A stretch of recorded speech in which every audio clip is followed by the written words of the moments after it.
아들을 약속하시고 그 아들을 100세에 낳기까지 75세에 부름받은 아브라함, 내 씨를 통해서 큰 민족을 이루고 천하 만민이 복을 받게 하겠다라는 그 약속 붙들고 떠나온 아브라함의 삶. 사실 그는 겉으로 볼 때는 아들 하나 낳은 걸로 끝난 것 같지만 뭐라고 했습니까? 그 과정 속에서 그를 참 신자로, 하나님만 전적으로 신뢰하고 믿고 의지하는 참 신자로 하나님이 만들어 가셨다는 것을 나누었습니다. 그렇게 그는 순종하는 예배자가 되어졌습니다. 그런데 그렇게 순종할 수 있었던 것은 그의 삶이 늘 예배자였기 때문입니다.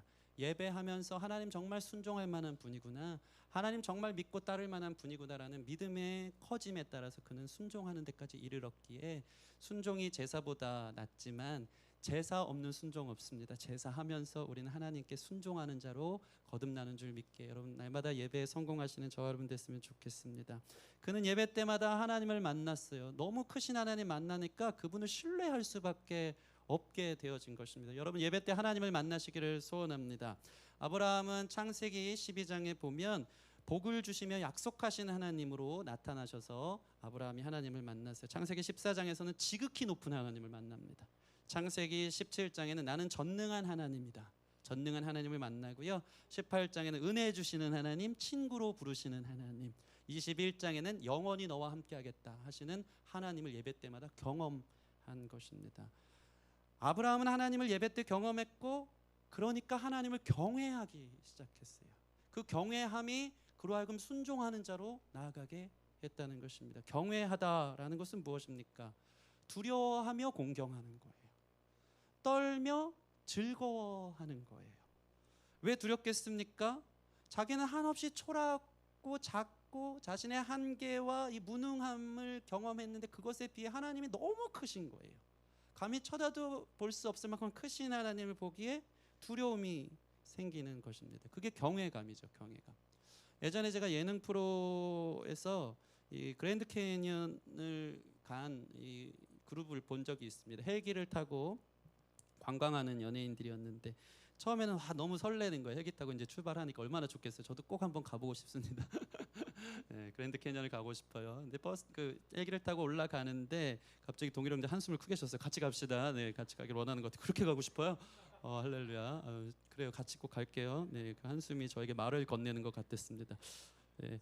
근데 막 처음에는 서로 떠들어대는 거예요. 진짜 신난다. 어떡하니, 너무 떨린다. 우리가 여길 가다니. 그런데 높은 하늘에 떠서 그랜드 캐니언을 보기 시작한 그 연예인들이 전부 다 점점 말이 없어지는 거예요. 그 끝없이 펼쳐지는 대지의 광활함, 그 자연 세계의 장엄함 가운데 그 놀라운 크기에 모두 할 말을 잃고 그냥 먼 산 바라보듯이 한없이 그 흘러가는 시간들 가운데 그 자연 경치를 보기 시작한 것입니다. 심지어 그 코미디언 정영돈 씨는 막 울더라고요. 그거 보면서 너무 놀랐고 너무 커서 너무 위대해서. 왜 그럴까요? 그 크기에 압도당한 것이죠. 자신의 자금을 알게 된 거예요. 그 거대한 스케일의 나란 사람, 나의 인생, 이 땅에 발을 딛고 살면서 아둥바둥 살아가는 자기의 너무나도 작은 삶 가운데 그 거대한 자연 세계만 보고서도 일종의 놀라운 경외감을 표현하면서 눈물을 흘리는 모습을 본 적이 있습니다. 하물며 하나님 앞에 선 인간이 겪는 경외감을 이것과 비교할 수 있겠습니까? 우리의 예배는 그 앞에 서는 거예요. 한숨 쉬지 않으셔도 됩니다. 그런데 캐전보다 더 크신 하나님 앞에 우리는 매주 서 있게 되는 것이고, 그것을 경험하는 저와 여러분 되어지기를 소원합니다. 너무 커서 두렵고 지극히 높으신 분, 영원하신 분, 무소부재하신 분, 불변하시는 분, 그 하나님을 경험하는 것, 그 앞에 내가 서 있는 것. 심지어 이스라엘 백성들은요, 하나님의 현현 앞에 섰을 때 신의 산에 하나님이 구름으로 임재하셨어요. 천둥 소리가 나고 빛이 번쩍번쩍하는 구름을 임했을 때 그 경외심이 너무 두려워지다 보니까 하나님께 직접 말씀 듣다가 자기들이 죽을 것 같았어요. 그게 하나님이 주시는 거룩함의 압도예요. 그러니까 모세한테 얘기해 준, 모세를 통해 듣겠다고 막 어쩔 줄을 몰라하는 거예요. 너무 크신 하나님을 경험한 것이죠. 그 무게를 누가 이해하겠습니까? 하나님의 거룩함, 하나님의 전능함, 하나님의 영원함. 아브라함은 하나님을 만날 때마다 경탄한 거예요. 그 전능하심에, 그 지극히 높으심에, 그 크기에, 그 완전하심에 압도 당한 것입니다. 저희 첫째 아들 승리는 제 손을 좋아합니다. 왜 이렇게 좋아하는지 모르겠어요. 왜 내 손을 좋아해? 했더니 아빠 손은 너무 크대요.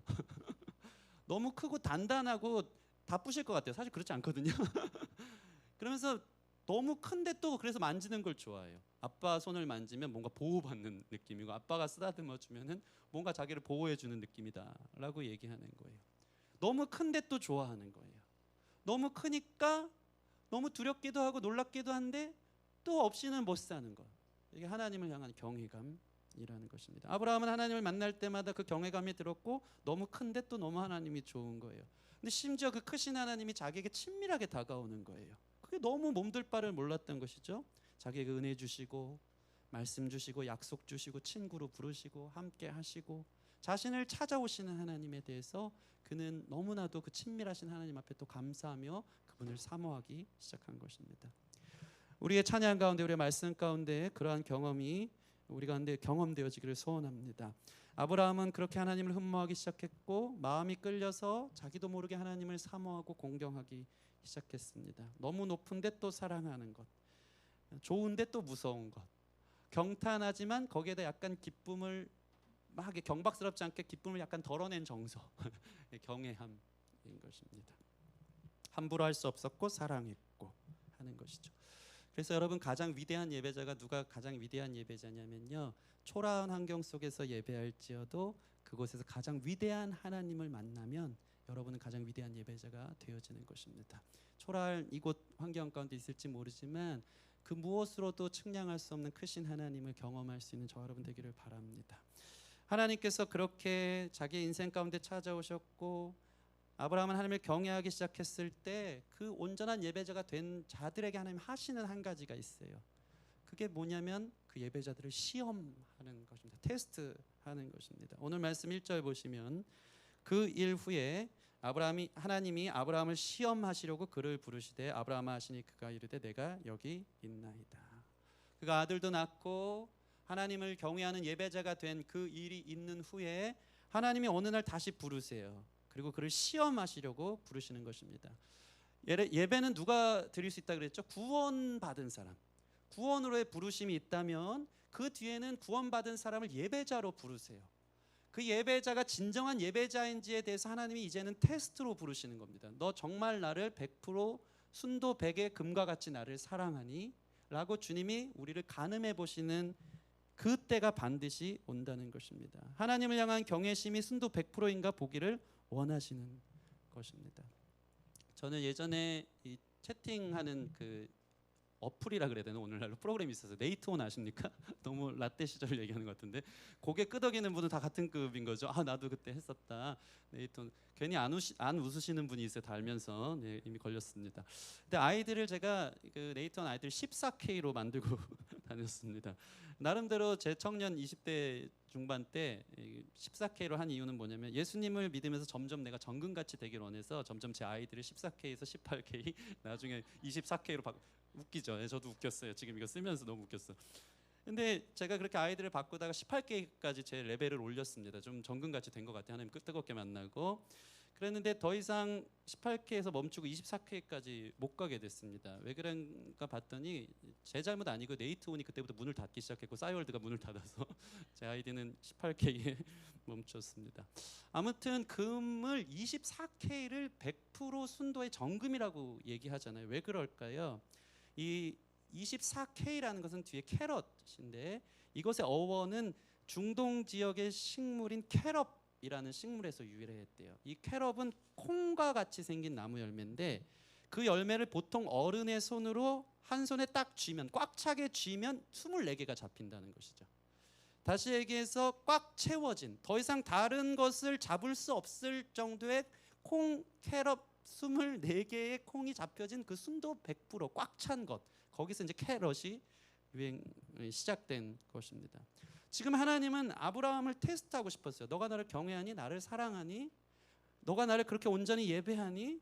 그러면서 하나님이 아브라함의 마음을 딱 쥐었을 때 그 마음이 24캐럿으로 더 이상 다른 마음이 없는 하나님만 사랑하는 온전한 마음으로 손에 꽉 잡혀지기를 하나님이 원하셔서 그를 테스트하기 시작한 것입니다.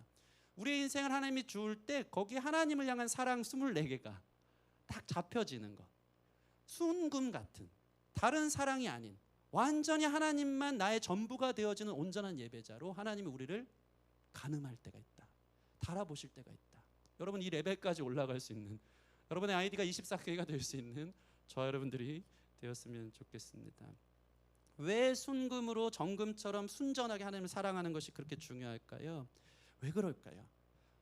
당연한 것입니다. 사랑에 대한 반응은 사랑입니다. 하나님은 우리가 전부예요. 하나님의 마음에 있어서 다른 불순물 하나 없이 꽉 채워진 우리 자신을 향한 사랑은 하나님이 우리를 볼 때 그 전부라고 얘기할 수 있는 그 사랑이라는 것입니다. 사랑에는 그래서 최고가 없대요. 전부만 있을 뿐입니다. 최고가 없다. 자 보세요. 99% 사랑해도 1% 마음이 다른 데가 있으면 그것은 온전한 사랑이라고 말할 수 없더라고요. 그렇지 않겠습니까? 제가 이 얘기를 예전에도 한 적이 있는 것 같습니다. 어느 날 아내가 남편에게 여보 나 사랑해? 라고 물어봤답니다. 남편은 당연히 당황하겠죠. 갑자기 그런 얘기를 하니까 뭐 이렇게 선물이 필요한가 무슨 내가 뭐 잘못했나 그랬을 거예요. 여보 나 사랑해 하니까 이렇게 머뭇거리면서 아 그럼 여보가 최고지 라고 얘기했어요. 근데 아내는 그 말을 듣고 뭔가 석연치 않았어요. 이 자매들이 상당히 이렇게 디테일하거든요. 이 최고란 말이 좀 싫었나 봐요. 그 말은 내가 첫째라는 말인 거 아닙니까? 그러면 자기가 첫째면 둘째는 미스 김이고 셋째는 미스 박이 될 수 있겠다. 아내가 원하는 대답은 이거였어요. 사랑은 첫째, 최고를 요구하는 게 아니고 전부지. 그럼 당신이 전부지. 2등 3등이 없어요. 그냥 꽉 채워진 거. 하나님을 향한 사랑, 하나님이 우리에게 원하시는 예배자로서의 우리의 마음은 전부가 되기를 원하시는 거예요. 왜냐하면 하나님이 여러분이 전부기 때문에, 그렇게 사랑하셨기 때문에. 그것이 바로 사랑의 의미입니다. 그래서 하나님은 예배 때에 온전한 예배자를 테스트할 때 가장 귀한 것을 나에게 줄 수 있는가, 너의 전부를 나에게 줄 수 있는가에 대해서 하나님이 우리를 시험할 때가 있다는 것입니다. 아브라함에게 있어서 그것은 무엇일까요? 우리 2절 말씀 보실까요? 2절 말씀. 그를 시험하면서 이 시험을 주고 있는 거예요. 2절 같이 읽겠습니다. 시작. 여호와께서 이르시되 내 아들 내 사랑하는 독자 이삭을 데리고 모리아 땅으로 가서 내가 네게 일러준 한 산 거기서 그를 번제로 드리라. 내 아들 내 사랑하는 독자 이삭을 데리고 번제를 드리라고 말씀하십니다. 어느 날 갑자기 하나님도 아신 것 같아요. 이삭이 아브라함에게 전부라는 것을. 그러니까 내 아들 내 사랑하는 독자라는 이 표현을 보세요. 너가 얼마나 사랑하는지, 특별히 너의 아들 너의 사랑하는 독자라는 것은 뭐냐면 이미 이삭이 아브라함의 소유로 여겨졌다라는 의미를 얘기하는 거예요. 이삭을 하나님께서 주신 선물인데 그것이 자기의 것, 자기의 소유, 자기의 전부가 되어진 것입니다. 자기 손에 이삭으로 꽉 채워진 거예요. 하나님 사랑하는 마음이 있었어도 글쎄요, 이삭이 24개 중에 23개는 하나님 마음, 근데 하나가 이삭이 있었을 수도 있겠죠. 그러나 하나님 볼 때는 온전하지 못한 거예요. 그 이삭까지도 나에게 줄 때 너는 24K가 되는 거다. 순전한 나를 향한 마음이 표현되는 거라고 하나님이 그를 제보기 시작한 것입니다. 아브라함이 100세에 얻은 아들이기에 얼마나 귀하고 예뻤겠습니까? 심지어 평생 원하고 바라던 아들이기 때문에 충분히 평생 소원이며 자기에게 가장 중요하고 가치 있고 소중한 존재가 될 수밖에 없는 것입니다. 특별히 고대 사회에서 자녀는 매우 중요했다고 합니다. 부족 사회에서 그 대를 잇는 것이 그 사람 자체의 평판이고 명분이고 그 대를 이어가는 것이 그 인생의 전부이기 때문에 아이를 낳는 것. 그래서 성경에서는 장자의 이야기, 아이 낳는 이야기가 그렇게 많이 나와 있는 것입니다. 하나님께서 아브라함에게 아들을 약속했을 때 그는 하나님의 소원을 쫓아간 것 같지만 자기의 소원이 또한 된 거예요. 그의 가장 인생에 꼭 취하고 싶은 평생 소원은 아들을 낳는 일이었고 수십 년 동안 기다리다가 얻고 나니까 어느새 하나님보다도 더 사랑하는 전부가 되어진 것 같은 자기를 경험한 것입니다. 하나님은 잘 알고 계셨어요. 인간이 하나님이 전부가 되지 않을 때, 다른 것이 전부가 될 때, 물론 나 자신, 하나님께서 너 나만 사랑하니라는 그 테스트를 주지만 다른 한편으로는 하나님이 우리에게 전부가 아닌 다른 것이 우리에게 전부가 될 때 인간이 망가진다는 것을 하나님은 알고 계십니다. 이것을 여러분 기억하시기 바랍니다. 사람에게는 하나님 아닌 다른 것이 전부가 될 때 그것이 우리에게 복이 아니고 독이 될 때가 있다. 반드시 하나님 아닌 다른 것이 전부가 될 때 그것은 우리에게 상실과 상처를 가져올 것이다.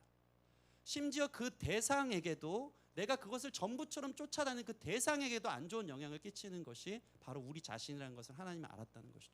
그러니까 하나님이 아브라함이 나를 사랑한 게 전부인가, 나에게 가장 가치 있는 것을 드릴 수 있는가 또 물어보길 원했지만, 또 한편으로는 하나님은 아브라함이 전부이기 때문에 아브라함이 병드는 걸 원치 않으셨어요. 아들 바보가 돼서 아들에게 집착하고 자기 스스로가 그 아들이 전부가 돼서 아들이 우상되는 것을 원치 않으셨어요. 그래서 이 테스트를 통해 너 나 사랑하는 게 전부니, 그리고 내가 나한테 너는 전부이기 때문에 너가 병들길 원치 않는다 해서 이 테스트를 주신다는 것입니다. 여러분, 하나님 아닌 다른 것이 여러분의 전부가 될 때 우리는 반드시 나빠집니다. 하나님 아닌 물질이 여러분의 평생 소원이 되고, 좋은 평판이 여러분의 평생 소원이 되고, 자녀가 여러분의 평생 소원이 되면 병이 든다는 것을 하나님이 잘 아셨기 때문에 그것을 걷어내기를 원하신다라는 것을 기억하시기 바랍니다. 하나님 주신 것이 여러분의 우상이 된다면 반드시 상실을 가져오기에 하나님 주신 것이 아닌 하나님 자체로 만족하고 전부가 되는 사랑을, 그 초점을 맞출 수 있는 온전한 예배자들이 되어지기를 소원합니다. 팀 케일러의 내가 만든 신이라는 책을 보면 애나라는 한 여인이 나옵니다.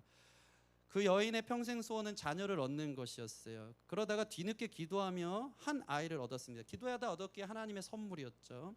그런데 잘못된 게 그 아이가 그에게 우상이 된 거예요. 뒤늦게 얻었으니까 얼마나 애지중지 사랑스러운 내 아이 하면서 살았겠습니까? 그렇게 철저하게 자기의 전부가 되니까 자기의 전부를 쏟아부으면서 아이를 위해서 실패나 실망이 없는 완벽한 삶을 그에게 계획해서 철저하게 키워낸 거예요. 그런데 그녀는 그것을 몰랐습니다.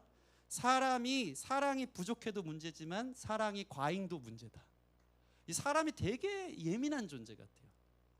그 애나라는 여인이 자기 누뚱이를 낳고 그 하나뿐인 아이를 낳고 완전 사랑 과잉을 준 거예요. 내가 얘 전부니까 내가 완전히 내 계획대로 완벽하게 자기가 잃어버렸던 지난날에 상실된 것을 다 키우면서 얘를 통해서 뭔가 이뤄낼 거 하는 마음으로 완전한 사랑 과잉을 쏟아부은 것입니다. 그녀는 자신이 사랑한다는 명목하에 그 아이를 너무 쥐락펴락한 것입니다. 결과적으로 어떻게 됐습니까? 자기가 그린 대로 아이가 그려졌을까요? 아닙니다. 그 아이는 정서적으로 문제 있는 아이가 되었고 숨막히게 엄마의 눈치를 보며 과잉 통제로 인한 문제 있는 아이가 되었다. 그러면서 매우 인상 깊은 글을 남깁니다. 저는 여기에다 이게 하이라이트를 탁 칠했어요.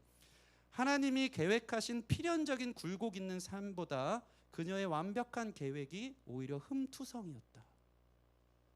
이것을 기억하시기 바랍니다.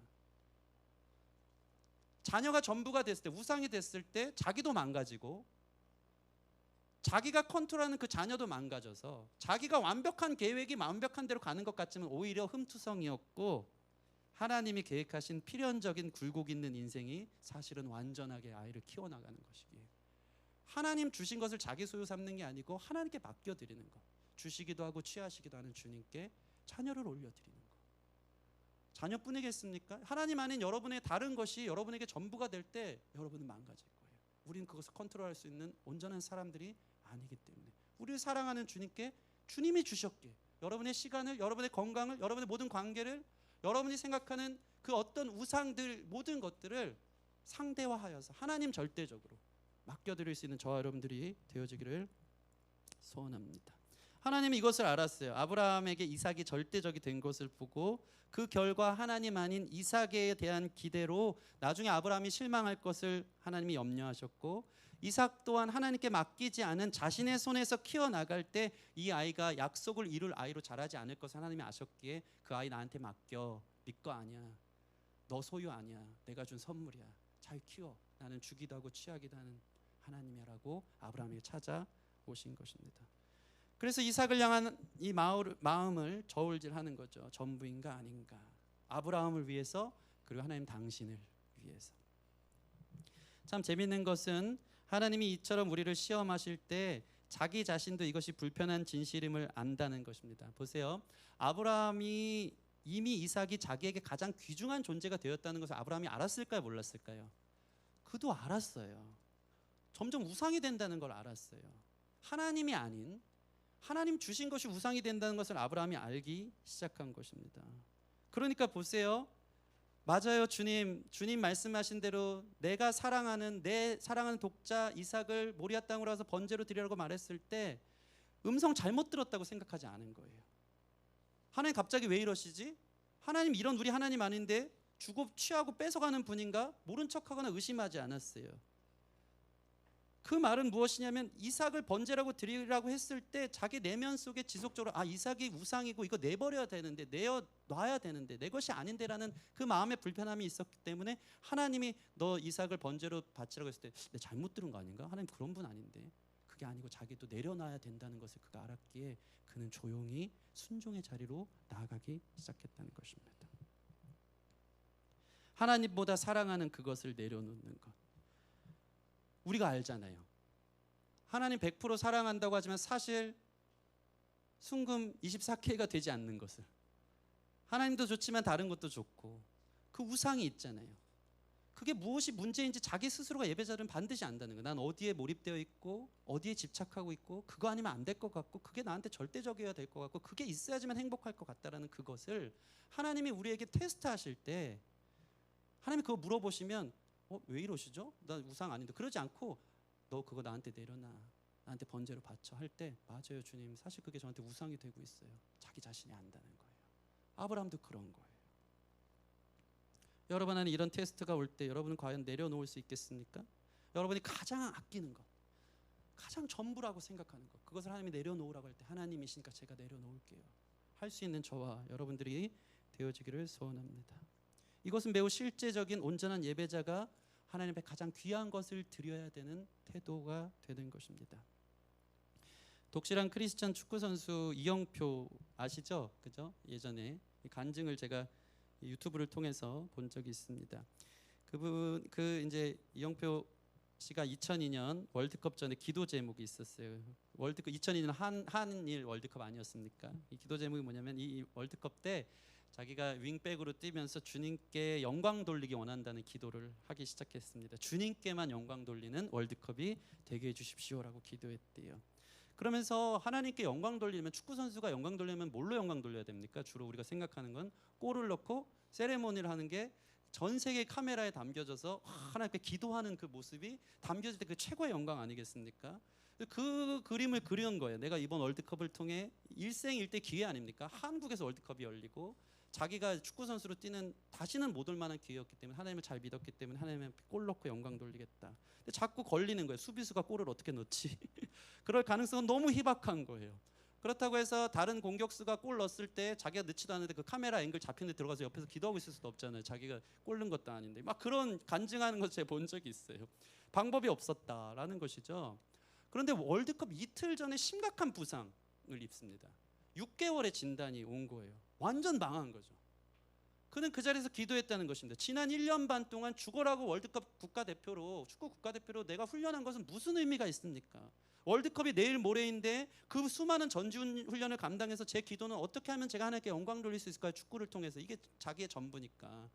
영광 돌릴 수 있을까요? 하고 그 시간을 보냈는데 이틀 전에 크게 부상을 당해서 6개월 진단이 나온 거예요. 월드컵 못 뛰게 된 거예요. 그래서 주님께 따졌다고 합니다. 이게 저의 인생의 마지막 기회인데 주님 이게 뭡니까?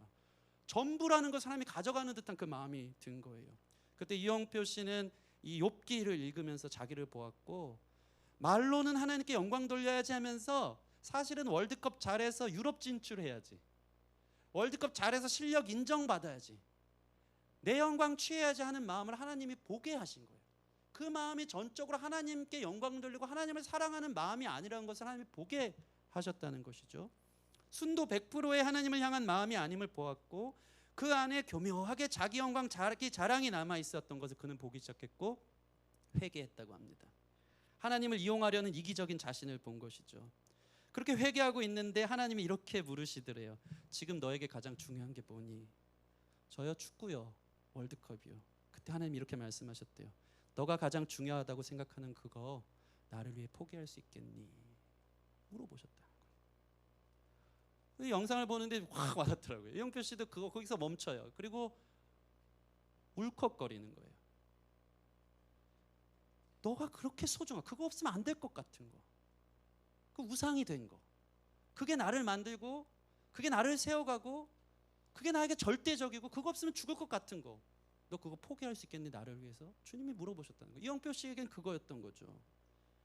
그때 그는 깊이 고민하다가 포기할 수 있다고 기도했다고 합니다. 하나님 포기할게요. 얼마나 아쉬웠을까, 얼마나 힘든 결정이었을까.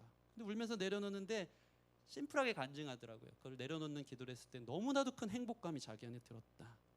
월드컵 안 뛰어도 이것으로 충분하다. 왜냐하면 자기의 마음에는 사실 하나님을 빙자한 하나님 외에 다른 자리로 인기 충만, 명예 충만, 물질 충만, 유럽 충만 이게 가득해서 그것만 취하면 될 줄 알았는데 지금 하나님을 선택한 거거든요. 하나님 버리라니까 버릴게요. 저는 당신으로 충만합니다. 충분합니다. 그러니까 하나님으로 채워지는 거예요.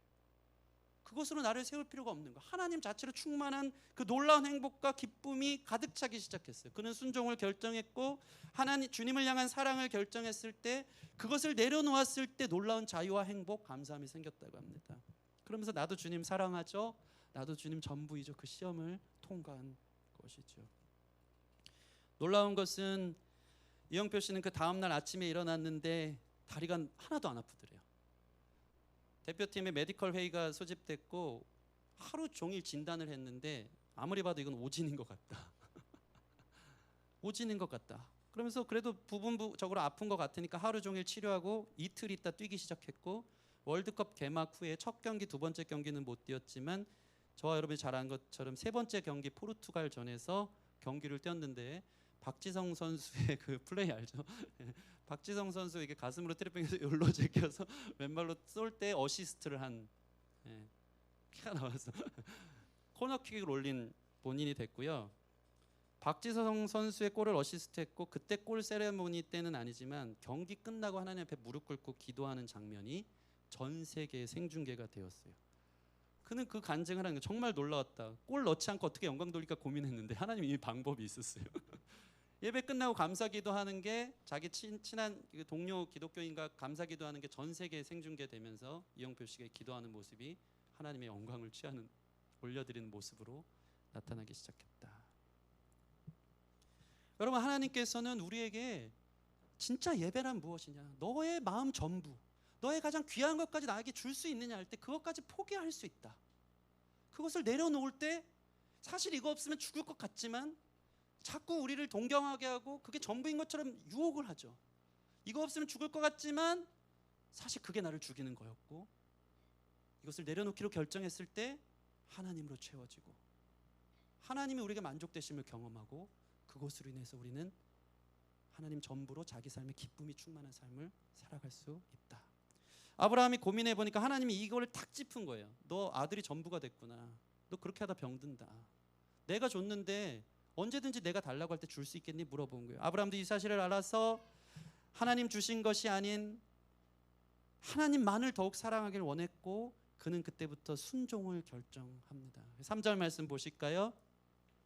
아브라함이 아침에 일찍 일어나 아들 이삭을 데리고 이제 모리아산으로 번제물로 드리려고 갑니다. 그 길은 3일 길이 걸렸고 4절 말씀 보시면 제3일에 아브라함이 눈을 들어 그곳을 멀리 바라본지라. 여러분 이 배경을 한번 드라마처럼 우리가 찾아가고 추적해 볼 필요가 있어요. 너무 고민했고 어떻게 해야 되지? 근데 하나님이 콕 집었고 맞네. 내 마음이 하나님을 경외한다고 하나님을 사랑한다고 얘기했으면서 내가 그동안 하나님 이렇게 알았음에도 불구하고 내 마음에 하나님이 전부가 아니고 아들이 점점 내 마음에 크게 다가오는 걸 그는 알았고 하나님이 그거 내려놓으라고 했을 때 밤새 씨름하며 기도하다가 아침 일찍 그저 기계적 순종으로 나갑니다. 그래 하나님 거니까 다시 드리자. 너무 놀라운 것은 그 3일 길을 가는데 아들과 함께 동행하는데 둘 다 아무 말이 없어요. 성경을 보면 아들과 함께 아들 죽이러 가는 거잖아요. 번제물은. 근데 아들을 데리고 가는데 아브라함이 이삭에게 말을 건네면 자기 마음이 약해질 것을 알았는지 이삭도 오늘따라 하나님 아빠가 예배드리러 가자고 하는데 너무 멀리 가는데 아버지의 표정을 보니까 너무 비범치 않은 거예요. 이상해. 너무 심각해. 아빠 왜 그러지? 너무 아빠 얼굴이 심각하니까 감히 물어보질 못하고 그냥 조용히 따라가고 있는 거예요. 어젯밤에 아버지가 무슨 일이 있었나 보다. 이상하다. 그래도 예배드리러 가니까 따라가야지. 아브라함은 속으로 기도하며 아들과 함께 예배드리러 가고 있었어요. 아브라함은 아들을 번제물로 드리러 이제 모리아 산이 보이자 종과 나귀들은 함께 기다리라고 하며 이삭의 등에 번제 나무를 쥐어주고 자기는 칼과 불을 들고 둘이 올라가기 시작합니다. 그때 드디어 이삭이 한마디를 꺼냅니다. 둘만 남았을 때 이제 뭔가 왔거든요. 이제 무슨 일이 있을까 너무 걱정되는 거예요. 7절 말씀 같이 읽겠습니다. 7절 시작. 이삭이 그 아버지 아브라함에게 말하여 이르되 내 아버지여 하니 그가 이르되 내 아들아 내가 여기 있노라. 이삭이 이르되 불가나무는 있거니와 번제할 어린 양은 어디 있나이까. 여러분 보세요. 7절 보니까 둘이 얼마나 사랑과 깊은 애정이 깃든 관계인지 몰라요. 내 아버지여, 아빠, 나의 아빠, 나의 아들아. 이삭이 궁금해서 물어봐요. 도대체 번제할 양은 어디 있나요? 제물은 어디 있나요? 하나님 앞에 나가는데 번제 태울 나무는 있고 불도 있고 칼도 있는데 어디 있나요? 아브라함이 근데 놀랍게 이렇게 얘기합니다. 8절 말씀 같이 읽겠습니다. 8절 시작. 아브라함이 이르되 내 아들아 번제할 어린 양은 하나님이 자기를 위하여 친히 준비하시리라 하고 두 사람이 함께 나아가서. 여기서 아브라함의 놀라운 믿음의 고백이 나옵니다. 아들아 번제할 어린 양은 하나님이 준비하셨어. 그게 그의 속 마음에는 이삭이겠죠. 그러나 그는 또 한편으로 믿는 거예요. 하나님이 준비하셨을 거야. 너무 크셔서 다 이해할 수는 없지만 그는 하나님을 신뢰하는 믿음의 모습을 보여줍니다. 하나님이 준비하셨을 거야라는 것이 그저 막연한 낙관, 긍정 또는 자포자기가 아니고 그는 하나님을 신뢰한 거예요. 하나님은 내가 그동안 경외하기까지 한 하나님, 지극히 높으시고 전능하시고 약속을 주시고 자기를 찾아오신 하나님을 경험했을 때 하나님 절대 나쁜 하나님이 아니다. 마음대로 착취하는 하나님이 아니라는 걸 그는 알았고 그의 평생에 그걸 경험했고, 또한 생각할 때 하나님은 이 아들을 통해서 반드시 약속의 씨를 주시고 천하 만민이 복을 얻게 하신다고 했는데 성립이 안 되는 거예요. 아들이 만약에 죽게 되면 하나님 약속이 어그러지는 거잖아요. 그는 깊이 기도하면서 이삭은 하나님의 선물이고 이를 통해서 하나님의 뜻을 이루게 했는데 하나님이 데려가실 일이 있나? 번제로 죽게 될 일이 있나? 그러면서 그는 믿음의 고백을 다 어떻게 될지 모르지만 바둑 1단에게는 보이지 않는 길이 바둑 9단에는 보인다는 것을 그런 믿은 거예요. 하나님께는 방법이 있겠지. 이영표 씨가 골 안 넣고 영광 돌리는 방법 하나님이 다 계산한 것처럼 그것을 이해할 수 없지만 신뢰함으로 내려놓기로 결정하여서 이삭을 번제물로 바치러 그는 실제로 그 행위를 하러 가고, 이삭에게는 하나님이 여호와의 산에서 준비하고 계실 거야, 한번 믿어보자 하는 거예요. 그래서 이 곳곳에 보면요 아브라함이 얼마나 놀라운 믿음의 고백을 하는지 몰라요. 5절 말씀 보실까요? 5절 말씀. 그만큼 참 신자로 하나님이 그를 세워간 것이죠. 온전한 예배자로. 5절 제가 읽을게요. 이에 아브라함의 종들이 이르되 너희가 나귀와 함께 여기서 기다리라. 내가 아이와 함께 저희 가서 예배하고, 그 다음 같이 읽을까요? 시작. 우리가 너희에게로 돌아오리라 하고. 아멘. 우리가 누구예요? 둘이 올라가니까 한 명 아들 얘기하는 거예요. 아들 이삭 하나님 데려가지 않을 거야. 우리가 돌아올 거야. 나 혼자 내려오지 않을 거야. 하나님 방법이 있을 거야. 하나님 그냥 가져가시는 분 아니에요. 그리고 저희가 읽은 8절 보면 하나님이 자기를 위하여 어린 양은 친히 준비했을 거야 라고 말합니다. 심지어 히브리 기자는요 이렇게 아브라함의 믿음을 설명하고 있습니다. 히브리서 신약 성경에 보면 나오거든요. 히브리서 11장 17, 19절 같이 읽겠습니다. 시작. 아브라함은 시험을 받을 때 믿음으로 이삭을 드렸으니 그는 약속들을 받은 자로 돼 그 외아들을 드렸느니라. 그에게 이미 말씀하시기를 내 자손이라 칭할 자는 이삭으로 말미암음이라 하셨으니 그가 하나님이 능히 이삭을 죽은 자 가운데서 다시 살리실 줄을 생각한지라. 비유컨대 그를 죽은 자 가운데서 도로 받은 것이라. 할렐루야. 그의 믿음이 어느 수준이냐면요 만약에 내가 아들을 번제물로 죽였을지언정 부활케 하실 거다. 다시 살아나게 할 거다. 온전한 예배자의 믿음의 정점, 죽은 자도 살릴 것이다라는 것을 그는 믿은 거예요. 그 하나님을 예배 때마다 만났고 그 하나님이 얼마나 크고 전능하신지 그는 알았기 때문에 하나님의 말씀에 순종하였고, 하나님 말씀에 순종하는 것이 내가 결정하는 그 어떤 것보다 유익한 것을 알았고, 내게 우상이 된 그것을 내려놓는 것이 나에게 살 길이라는 걸 알았고, 하나님께서는 다른 방법이 있다는 것을 그는 믿었기에, 심지어는 죽은 아들이라도 이 아들은 약속의 아들이니까 하나님 어떻게 하시겠지, 죽어도 살리시리라 하는 마음으로 정말 아들을 번제물로 죽이러 가는 순종의 모습을 보여주고 있다는 것입니다. 여러분 보세요. 정말 아들을 잡기 위해 이제 나무를 쌌습니다. 그리고 이삭을 결박하여 나무에 올려놨어요. 10절 말씀 보니까 손을 내밀어 칼을 잡고 그 아들을 잡으려 하며, 여기서 잡다라는 것은 사실 이 히브리 원어로 보면 엄청 와닿아요. 샤하트인데 제물을 죽일 때 그 목을 딴다는 의미예요. 진짜 이제는 그 칼로 목을 딸 준비가 된 거예요. 그 피를 내서 피의 제사를 드리려고 그 아들의 목을 칠 준비를 하고 있는 거예요. 그 행위로 아브라함의 믿음이 얼마나 하나님을 온전히 100% 신뢰하는 순도 100%의 정금 같은 믿음이며 사랑인지 하나님이 시험하셨고 아브라함은 그것을 통과하는 하나님의 사람이 된 것입니다. 야고보서 2장 21, 22절 같이 읽겠습니다. 시작. 우리 조상 아브라함이 그 아들 이삭을 제단에 바칠 때에 행함으로 의롭다 하심을 받은 것이 아니냐. 내가 보거니와 믿음이 그의 행함과 함께 일하고 행함으로 믿음이 온전케 되느니라. 여러분, 그래서 저는 그런 생각을 합니다. 여러분이 하나님을 사랑한다는 것이 어디서 증명될까요? 행함입니다. 이 예배 현장에 나와서 하나님 사랑합니다, 사랑합니다 고백해 놓고 사실은 하나님을 향한 순종의 모습이 하나도 없으면 정말 제가 생각해도 그만해 라고 얘기하고 싶을 것 같아요. 너 가짜잖아. 그 찬양, 그 영광, 나를 위해 생명을 바치겠다 너 못하잖아. 아니잖아. 다른 거 사랑하잖아. 더 크게 찬양할수록 하나님 더 듣기 싫을 거예요. 많은 사람들이 그렇게 생각해요. 왜 이렇게 우리의 삶에는 내려놓지 못할 유혹거리가, 내가 사랑하는 것이 왜 이렇게 많은지 모르겠어요. 이것만 없으면 내가 하나님을 전심으로 사랑할 텐데 라고 얘기하는 사람들이 있어요. 저 사람만 없으면, 저 물질만 없으면, 저 오빠만 없으면 그 존재만 없으면 내가 하나님 전심으로 사랑할 텐데, 이 마음에 뭔가 이 온전하게 100% 순도 100%의 정금같이 사랑하지 못하는 이 뭔가 있단 말이죠. 얘만 없으면, 이것만 없으면 그 성공, 명예, 평판, 자존심, 저에게서는 그것이 교회의 부흥이 될 때가 있어요. 그러지 않아도, 너 그거 내려놔도, 너 나 사랑한다고 얘기할래? 내가 그거 주지 않아도. 저는 이 질문을 늘 할 때마다 이 테스트를 과연 나는 통과할까? 나는 교회를 왜 하는가?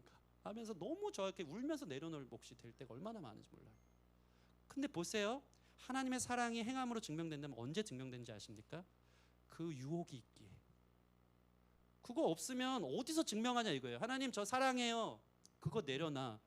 그래요, 이거 내려놓을게요. 그걸 통해 하나님 사랑이 증명되는 것이기 때문에 여러분 삶에 우상이 있다면 그 우상을 내려놓음을 통해 내가 하나님을 전심으로 사랑한다는 고백할 수 있는 기회가 되는 거예요. 그래서 그게 있는 거예요. 이것만 없으면 나 하나님 전심으로 사랑할 때, 아니요, 그거는 잘못된 핑계예요.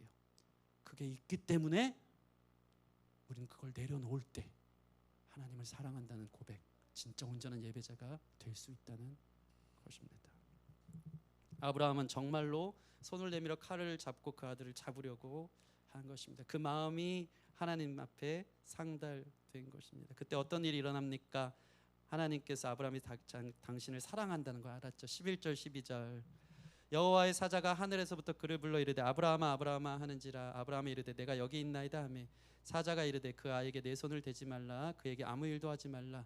내가 내 아들 내 독자라도 내게 아끼지 아니하였으니 내가 이제야 내가 하나님을 경외하는 줄 알았노라.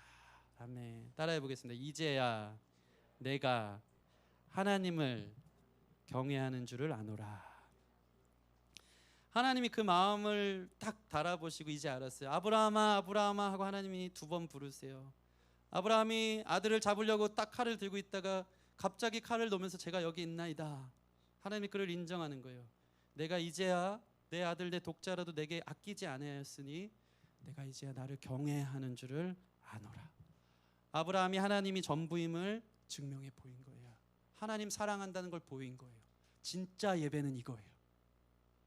여기서 사랑한다는 고백 말고 하나님을 위해서 여러분이 정말 이거 없으면 안 될 것 같은, 그게 나를 병들게 하는 것이 뻔한데도 불구하고 거기에 집착했던 우상을 내려놓는 게 진짜 예배예요. 이 시험을 통과하는 온전한 예배자들이 되어지기를 소원합니다. 그거 아니어도 난 하나님을 찬양할 수 있고, 그거 아니어도 난 하나님이 전부고, 그거 아니어도 저는 하나님 한 분만으로 만족하며 살아갈 수 있어요 라는 고백, 그러한 온전한 예배자들이 되어지기를 소원합니다. 아브라함이 눈을 들어보니까 하나님의 방법은 이거였어요. 그 아들을 죽이지 않고 갑자기 숲풀에 이 양이 뿔이 걸려있는 것을 보게 된 것이죠. 그래서 아브라함은 그것을 대신해 하나님께 번제를 드립니다. 그리고 이렇게 고백합니다. 14절 보면 아브라함이 그 땅 이름을 여호와 이레라 하였으므로 오늘날까지 사람들이 이르기를 여호와의 산에서 준비되리라 하더라. 아멘. 아멘. 하나님이 준비하셨다는 것이죠. 그 다른 것을, 더 소중한 것을, 그 대천물을 하나님이 준비하고 계셨다. 여러분, 우리는 하나님을 알기를 소원합니다. 하나님께 가장 귀한 것을 드리는 자에게는 하나님이 더 큰 것을 준비하고 계심을 믿으시기 바랍니다. 제일 바보 같은 게 뭐냐면 도대체 하나님의 사랑을 내가 알 수 있어야지 내가 드릴 거 아니야 하는 사람이 있어요. 그렇지 않아요. 여러분이 사랑한 그것을 붙잡고 있으니까 하나님의 사랑이 잡히지가 않는 거예요. 여호와 이레는 도대체 어디 있는 거죠? 하나님 뭘 준비했다는 거죠? 저의 삶을 인해서? 아니요. 이미 준비했는데 글로 가본 적이 없어. 내려놓지 않고 여전히 이걸 포기하지 못하고 이걸 붙잡고 사는 거예요. 그러니까 여호와의 준비됨을, 여호와의 산에서 준비된 여호와 이레 하나님을 경험하지 못하는 거예요. 그거 붙들고 계속 사니까. 이걸 내려놓을 때 하나님 다른 거 준비하셨네, 더 귀한 것 준비하셨네를 경험하는 거예요. 그래서 행함이 있는 믿음 가운데 하나님의 사랑이 더 확실하게 드러나는 거예요. 내려놓으라고 했더니 나 죽이려고 하는 거 아니었구나, 더 귀한 거 주는구나. 가끔은 아들에게 사탕을 줄 때가 있어요. 그래서 누가 준 겁니까? 아빠가 준 거죠. 근데 딱 손에 쥐고 먹기 시작하면 내가 분명히 준 건데 자기 것인 양 아빠 한 입만 주면 절대 주지 않습니다. 내가 준 건데 그걸 너무 사랑해요. 왜 한 입을 달라는 거지? 아빠 이해가 안 되는데 하면서 계속 더 빨아요. 화가 나죠. 근데 이런 아이가 있어요. 사탕 줬어요. 아빠가 준 걸 아빠 한 입만 줘 하는데 그래? 아빠가 다 먹어. 그럼 어떤 일이 벌어집니까? 여호와의 산에서 준비되리라. 사탕을 한 푸대로 갖다 주죠. 너 손에 든 그거 나한테 주니까 너의 손에 더 좋은 거 줄게. 테스트하는 거예요. 매우 단순한 거죠. 너가 사랑하는 그것을 내려놔봐. 그거 꽉 쥐고 있으니까 내가 주는 것을 못 잡고 있는 거야. 여호와의 일에 준비되었어. 더 귀한 것이 준비되었어. 대신할 것이 준비되었어. 드릴 것이 준비됐어. 그거 내려놔. 내려놓으면 여호와 일에 하나님을 경험하게 될 줄 믿습니다. 눈을 떠서 수풀에 수량이 걸린 것을 가지고 대신 번제할 수 있도록 하나님이 일하셨다. 말을 너무 잘 듣는 자녀를 하나님이 더 사랑하세요. 예수님을 하나님이 표현하실 때 이는 내 사랑하는 자요, 내 기뻐하는 사랑하는 아들이요 기뻐하는 자라고 말씀하세요. 이 두 가지 의미가 있어요. 첫째는 당신의 외아들이기 때문에 내 사랑하는 아들. 기뻐하는 자는 왜 그런지 아십니까? 예수님은 1.1획도 틀림없이 하나님께 순종하는 아들이었거든요. 보세요. 자기가 낳은 자식이 자녀이기 때문에 존귀하고 너무 사랑스러워요. 근데 말 안 들으면 예쁩니까? 안 예쁩니까? 말 안 들을 때는 네, 때려 죽이고 싶을 때도 있어요. 야, 막 정신이 없어요. 근데 말 잘 듣는 아이를 사랑하게 되더라고요. 기뻐해요. 하나님도 마찬가지예요. 여러분을 향한 구원으로 하나님께서 여러분을 하나님의 자녀 삼으신 것은 변함없는 줄 믿습니다. 그러나 하나님 말 잘 듣는 자에게는 축복을 더하세요. 그래서 구원은 하나님의 선물이지만 구약 성경이 늘 얘기하는 게 뭡니까? 순종은 축복을 가져오는 거예요. 하나님의 더 큰 축복을 확인하는 거예요. 준비된 하나님의 선물을 받기에 여러분 하나님께 순종할 수 있는 우리가 되어지기를 소원합니다. 그러자 하나님이 어떤 선물을 주십니까? 15절에서 19절, 18절까지 오늘 본문 마지막인데 제가 읽을게요. 여호와의 사자가 하늘에서부터 두 번째 아브람을 불러 이르시되 여호와께서 이르시를 내가 가르쳐 맹세하노니 내가 이같이 행하여 내 아들 내 독자도 아끼지 아니하였은즉 내가 내게 큰 복을 주고 내 씨가 크게 번성하여 하늘의 별과 같고 바다의 모래와 같게 하리니 내 씨가 그 대적의 성문을 차지하리라. 또 내 씨로 말미암아 천하 만민이 복을 받으리니 이는 내가 나의 말을 준행하였음이니라 하셨다 하니라. 아멘. 쉽게 얘기해서 무슨 말이냐면 너가 나를 위해 네 독자도 아끼지 않고 나에게 주었기 때문에 내가 너에게 큰 복을 주고 내 씨가 대적의 성문을 차지할 수 있는 너에게 나의 아들을 줄게. 예수님을 줄게. 하나님 당신의 전부를 줄게라고 말씀하는 것입니다. 하나님에게 전부를 준 아브라함에게 하나님은 또한 당신의 전부를 주시는 것입니다. 오늘 말씀을 보면요, 아브라함의 믿음이 주제처럼 싹 나오지만 이 모든 본문에 우리를 얼마나 사랑하시는지, 모든 것이 준비되어서 우리에게 줄 수 있는 제일 좋은 그 아들 예수 그리스도를 주기 원하시는 하나님의 그 스토리가 이 안에 잘 담겨져 있어요. 그 숨은 동기가 있어요. 그게 뭐냐면 오늘 보세요.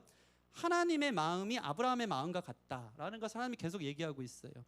아버지와 아들 이삭의 동행 속에서 하나님이 먼저 아브라함이 그러잖아요. 너의 사랑하는 아들 내 독자 이삭을 내게 주라고 말씀하잖아요.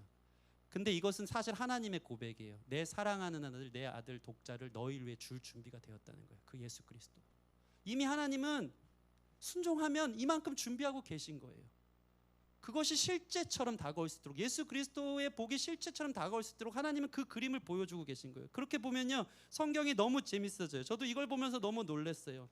이 이삭을 아버지 아브라함을 쫓아가는 이삭은 이 예수 그리스도를 향한 정서가 그대로 담겨져 있어요. 보세요. 모리아 산까지 나귀를 타고 가잖아요. 예수님이 예루살렘 입성하실 때 나귀를 타고 가시거든요. 심지어 이 모리아 산은 나중에 솔로몬 성전인 예루살렘 성의 터가 돼요. 하나님이 이걸 다 담아놨어요. 난 이미 다 준비했다. 너가 나를 위해 전부를 주면 난 이미 내 전부를 다 주려고 이미 계획하고 있어. 그 아들 예수. 이삭이 모리아 산으로 가는 것, 그리고 그의 등짐에 번제물의 나무가 얹혀진 것은 저 골고다로 올라가는 예수님의 십자가의 모티브를 상징하고 있고, 예수님이 우리를 위해 대신 죽으실 때 그분은 아무 말씀이 없으세요. 이게 저는 제일 충격적이에요. 성경이 그것을 얘기합니다. 오늘 본문 12절 보시면 사자가 이르되 그 아이에게 내 손을 대지 말라라고 말해요. 여기서 이 아이라는 것은 히브리어로 나르라는 것인데 유소년기를 말하는 거예요. 다시 얘기해서 청소년인 거예요. 지금 이삭의 나이가 아빠가 100세가 넘어가지고 번제단 위에 나무 놓고 개를 잡아갖고 올릴 때 이삭의 나이는 한참 사춘기 나이일 수 있는 거예요. 14살, 15살 되면 아빠 손 피해가지고 언제든지 왜 날 죽이려고 해? 막 하면서 도망칠 수 있는 나이란 말이에요. 충분히 벗어날 수 있는데 이삭이 아무 말 없이 그 늙은 노인 할아버지가 올려놓고 죽이려고 나무 위에 태우려고 딱 하고 칼로 목을 따려고 하는데 가만히 있는 거예요. 누가 그러셨죠? 우리 예수님이 그러셨어요. 1.1획도 아버지의 말씀에 거역함이 없이 온전히 순종하여 아버지의 사랑을 이루려고 그분은 십자가를 지고 아무 말 없이 아무 말 없는 어린 양처럼 십자가에 달려 죽으심을 결정했다. 그래서 지금 이 말씀이 뭐냐면 너가 나에게 전부니 나도 너에게 전부야. 나는 내 아들을 너에게 줄 만큼 너를 사랑해. 너도 나에게 전부니? 라는 것을 하나님이 테스트하기를 원했고, 너가 가지고 있는 그 무엇은 너를 병들게 하지만 내가 주는 내 아들 예수, 그것을 너의 마음에 충만하게 채울 때 예수님의 생명, 예수님의 풍성한 삶, 그분의 행복, 그분의 승리, 대적의 문을 취하는 놀라운 영광과 권세가 내가 준 예수 그리스도를 통해 너의 삶에 펼쳐질 거야 하는 하나님의 약속이 이 가운데 들어있다는 것입니다. 여러분, 하나님께 순종함으로 여러분한테 드릴 때 예수님의 능력이 경험될 거예요. 예수님의 승리가 경험될 거예요. 예수님의 치유가 경험되고 예수님의 순종, 예수님이 하나님과 동행했을 때 그 기쁨이 경험되어지는 거예요. 언제? 내 것을 내려놓을 때 예수님으로 채워주신다는 것을 여러분 믿으시기 바랍니다. 로마서 8장 32절 같이 한번 읽어볼게요. 로마서 8장 시작. 자기 아들을 아끼지 아니하고 우리 모든 사람을 위하여 내주시니가 어찌 그 아들과 함께 모든 것을 우리에게 주시지 아니하겠느냐. 아멘, 아멘. 여러분 마음이 예수님 충만하길 바랍니다. 성령으로 충만하길 바랍니다. 자기 아들을 우리를 위해 내어주시니까 우리에게 더 이상 뭐 아쉬울 것 없이 뭘 더 이상 안 주겠습니까? 모든 것을 채워주시는 하나님이 계시다라는 것을 믿고 내가 채우려 하지 말고 내 것을 하나님께 드려 내 안에 예수님으로 충만함을 받는, 성령으로 충만함 받는 저와 여러분 되기를 소원합니다. 말씀을 마치겠습니다. 여러분 여호와 이레 되신 주님을 경험하기 위해 여러분이 붙잡고 있는 그것을 주님 앞에 가장 귀한 것을 내려놓으십시오. 그럼 하나님께서 더 귀한 것을 채워주십니다. 그 순종 속에 여러분이 온전한 예배자로 경험되어지는 줄, 부름받는 줄 믿습니다. 오늘 하나님은 아브라함이 하나님을 정말 경외하는지 시험하십니다. 하나님은 이 아브라함을 가늠하셨고 아브라함은 하나님을 정말 예배하는 사람이 되었어요. 그래서 그는 하나님께 복받는 인생이 됩니다. 이 복을 받았다라는 것도 참 재밌는데 히브리어로 바라크라고 해요. 근데 복 받았다는 뜻, 이 바라크가 뭐냐면 무릎 꿇었다는 거예요. 무릎 꿇었다. 아브라함은 바라크의 인생이었어요. 복 받는 인생이었어요. 예배하며 무릎 꿇은 인생이었어요.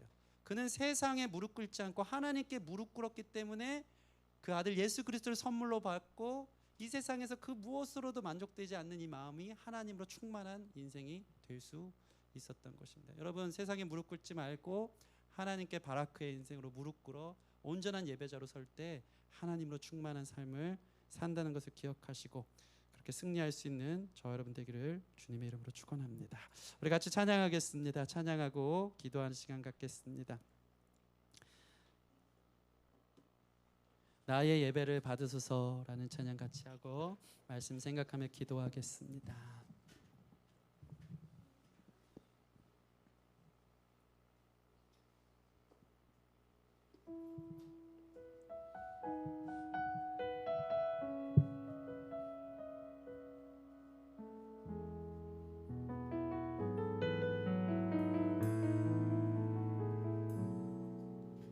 주님. 오 주님, 당신은 내 삶 구석구석까지 감찰하시며 나를 응원하시는 분, 내 길을 밝혀서 영원한 생명의 길로 인도하시며 나를 격려하시는 분. 다시 한번. 오 주님, 오 주님, 당신은 내 삶 구석구석까지 감찰하시며 나를 응원하시는 분, 내 길을 밝혀서 영원한 생명의 길로 인도하시며 나를 격려하시는 분, 크고 작은 갈등을 겪곤 하지만 항상 결국 당신을 선택합니다. 나의 유일한 고백의 대상은 오직 아름다운 당신뿐입니다. 나의 유일한 고백의 대상은 오직 아름다운 당신뿐입니다. 나의 예배를 받으소서, 홀로 영광을 받으소서. 주여, 나의 주여. 우리 말씀 생각하면서 다시 한번 찬양했으면 좋겠는데, 하나님 우리 삶의 구석구석을 감찰하시고 다 아세요. 우리 마음의 중심이 어떠한지. 그리고 나를 응원하세요. 그 우상에 빠져서 하나님보다 더 사랑하는 것이 절대적인 것이 됐을 때 너가 병들 것이고 그것은 반드시 실망을 가져올 것인데, 내가 너에게 전부인 것처럼 너도 내가 전부가 될 때, 나는 그래서 너를 창조했기에 내가 너를 사랑하는 것을 너는 그때 확인할 수 있고, 그 사랑은 그 아들 예수 그리스도를 주는 만큼의 사랑으로 내가 너를 얼마나 위하는지, 내가 얼마나 너에게 필요한 것을 주는 자인지, 여호와 이레로 내가 너에게 모든 것을 준비하고 있다는 것을 그때 경험하게 된 줄 믿습니다. 같이 다시 한번 이 찬양할 때, 결국 나를 생명의 길로 인도하시는 분을 향해 크고 작은 갈등을 겪지만 아브라함처럼 결국 당신을 선택하겠습니다. 당신은 나의 전부입니다. 나의 가장 귀한 것을 드리게 해도 부족함 없는 분입니다 라고 고백하면서 다시 한번 찬양하는 시간 갖겠습니다. 함께 찬양하겠습니다. 오 주님, 오 주님, 당신은 내 삶 구석구석까지 감찰하시며 나를 응원하시는 분, 내 길을 밝혀서 영원한 생명의 길로 인도하시며 나를 격려하시는 분, 크고 작은 갈등을 겪곤 하지만 항상 결국 당신을 선택합니다. 나의 유일한 고백의 대상은 오직 아름다운 당신뿐입니다. 나의 유일한 고백의 대상은 오직 아름다운 당신뿐이. 한 번 더 고백합시다. 나의 유일한 고백의 대상은 오직 아름다운 당신뿐입니다. 나의 유일한 고백의 대상은 오직 아름다운 당신뿐입니다. 나의 예배를 받으소서,